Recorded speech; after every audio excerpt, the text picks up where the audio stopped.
All right. Good afternoon, Ms. Smith. How are you doing today? I'm great. How are you? I'm doing just well. I'm ready for Thanksgiving break. How about you? All right, same.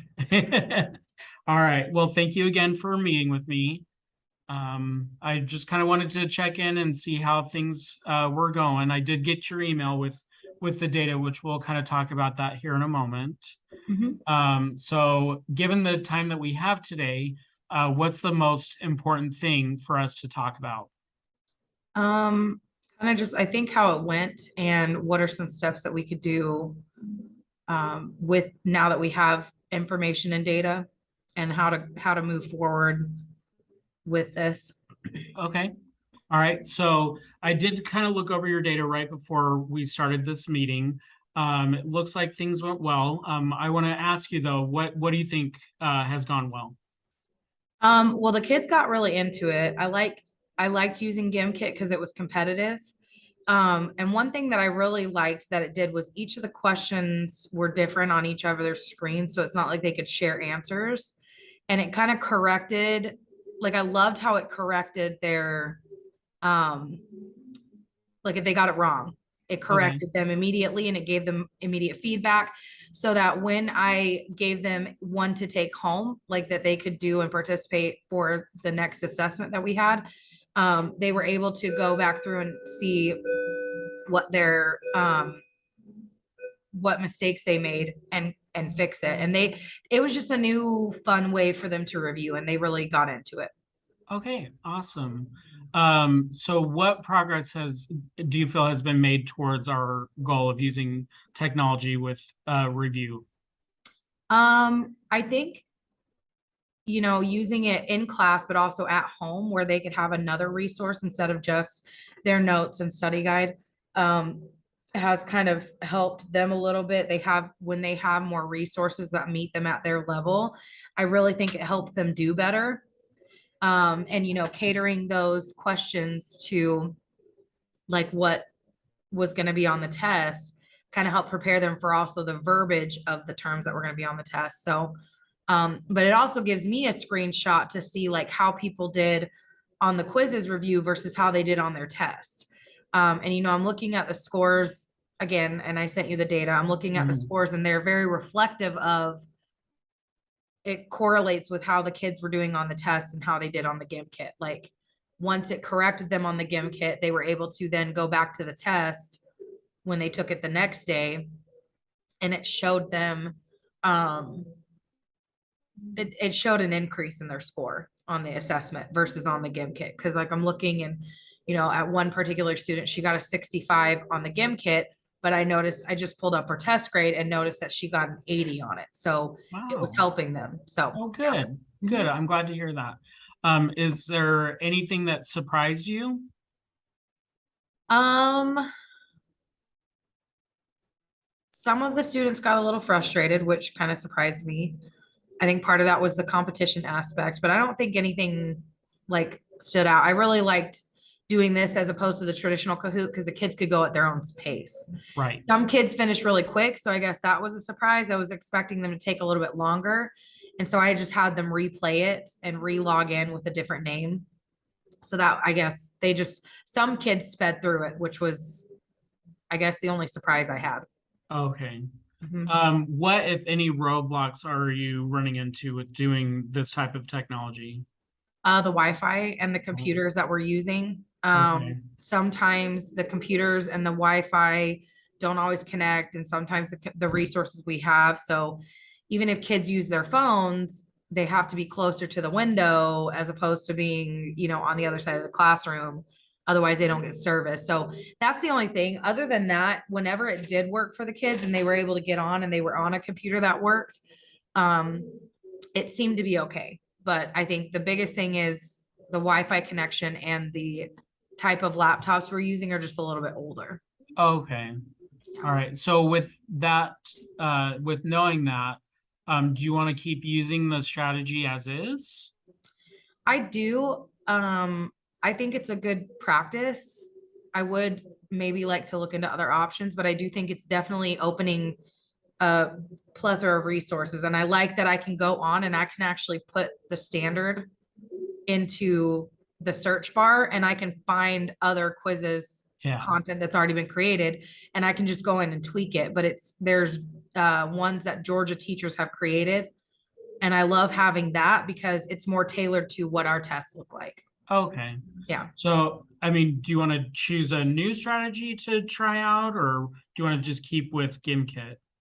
Um, we can keep with GimKit. Okay. Yeah. There are a few other things, a few other websites that are very similar to that, kind of that same concept. Which I was actually gonna ask you, what Oh. other resources and what other platforms do you recommend that I could use to help kids? Because I think the biggest thing is them having access to, um, you know, content specific things. With seventh grade social studies, it tends to be a little bit more vague. And if Okay. I look up something like our next unit is gonna be on Africa, sometimes they focus on countries and places that we don't even talk about. So it would be nice to just have an option of resources and have, if you don't like GimKit, here's another platform. Okay. Yeah. So just what comes to mind, you could try Blookit, and I'll send you, I can send you the link for that. Okay. There's also Nearpod. Nearpod is great because you can send students on like virtual reality field trips. There are images, there are videos that you can put on there. It's very much like an interactive PowerPoint that they can use as a another way to review, especially for your more visual learners.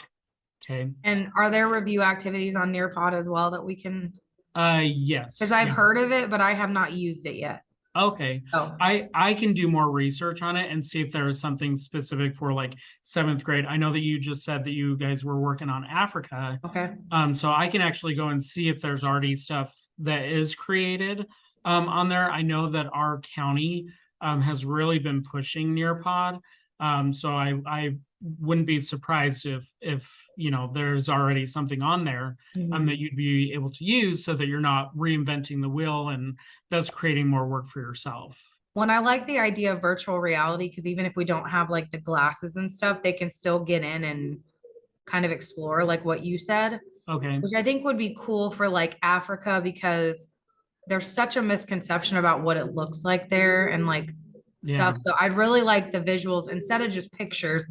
It would be cool to kind of see like the 3D aspect, I guess, that virtual reality offers instead of just looking at an image. Okay. Yeah. Yeah. So with us talking about that, is there do you want to change kind of the way we are measuring the progress towards your goal? I don't think so, because I think the goal is just kind of using these strategies to help, especially with review, because that's the biggest thing. That's what I'd probably use it for. I'd probably use it for a closing or for review before an assessment. And I think keeping it at that for now would be good. Okay. Yeah. So is there anything that or I'm sorry, do you feel like we need to change or modify your goal at all? I don't think so. No? Okay. All right. I think you're on track. The data that you are have provided, things are looking good. It seems like your students are responding in a very positive way. Mhm. It looks like their scores are improving, so things are looking good. So I want to be considerate of your time. So when would you like to meet again? Probably after Thanksgiving, Yeah. for sure. I would probably say our next unit should be up before Christmas. Okay. So maybe if we want to kind of follow up before Christmas break, I know that we Okay. are going to get another chance to review, so maybe that would be a good option. Okay. Yeah. Do you have like end of semester finals or anything like that in middle school? No, we just we don't on seventh grade. I just know that we have to give one more summative assessment before the end of the Okay. year. So, well, the end of the 2022 year. So we planned on giving one before Christmas break. So we're gonna kind of see maybe, I think it's like the week before we leave for break, so maybe we could meet after I do a review like that Friday or that Monday. Okay. So, okay, we can do that. What tasks have to be done before we meet? Probably creating a new GIM kit. Maybe me just kind of looking more over the data from the last one. Maybe also looking into options for Blooket and Nearpod. Just kind of reviewing which one might be better for that review Okay. session. Okay. So, So when will those tasks be done, do you think? I can get them done probably the week after Thanksgiving break. Okay. Yeah. And if you need help, if you need guidance on that, Okay. please reach out to me. Please don't hesitate to reach out. I know that that's a lot to do in a very short time, but that's what I'm here for. I'm here to help you. I'm here to, make your life easier, not complicated, more Right. complicated. So just one more question. Mhm. On a scale of 1 to 5, how committed are you to this goal now? I would say 5. Okay. Because I mean, it helps give me instant data. So that's what I love about that. That's Yeah. what I love about the technology aspect. So anytime I can use something that gives me the data, it helps make my job easier. So I Okay. appreciate you sharing this with me because I can look and see their percentages, how many they got right, how many they got wrong. It's color coded. It's very easy Yeah. visually to look at. And so, And I yeah. love that. Oh, I'm sorry, I didn't mean to interrupt. Oh, no, that was it. That was it. Okay. And I just love that it gives that instant data, so that you can see, okay, this area, this domain is what we really need to be focusing on. And that's something that the kids can see as well. And it really is beneficial to you and your students. Well, and the thing I like about it too is it gives a student overview, which we talked about last time. There were Mhm. different ways that we could look at reports. So it gives the student overview about how each student did individually. And then you can click on and see which questions like they answer multiple times and stuff. And then you have a general overview as to like how the class did as a whole, and it gives you an accuracy how the class did. And then it Mhm. has a question breakdown, which I think is huge in data. And I didn't even know about that. And I should have asked you about that part. Yeah. But I kind of did a little bit of research on my own and saw, I was like, oh my gosh, this is so cool. Cause it gives us, like, if we wanted to give one as a social studies cohort group together, we could see how all of our students did and give them the same code and they all played at the same time. Right. So, Awesome. Well, I'm glad that you made those discoveries. That is yeah. so good to hear. Do you have any last minute questions for me before we sign off? You just said you were gonna send me, was it Blooket Yeah, and Nearpod, and right? AirPod. Yep. Okay. Yep. All As right, soon cool. as we log off here, I will go ahead and get those sent over to you. Yeah, and then if you wouldn't mind helping me see if there might be a Nearpod for Africa geography or something, that would be really cool. Okay, I can do that. I'm gonna go ahead and write that down real quick, so that I don't forget. Okay. Okay. All right. You have a great rest of your day. Yep, you too. Thank you. Bye. Bye.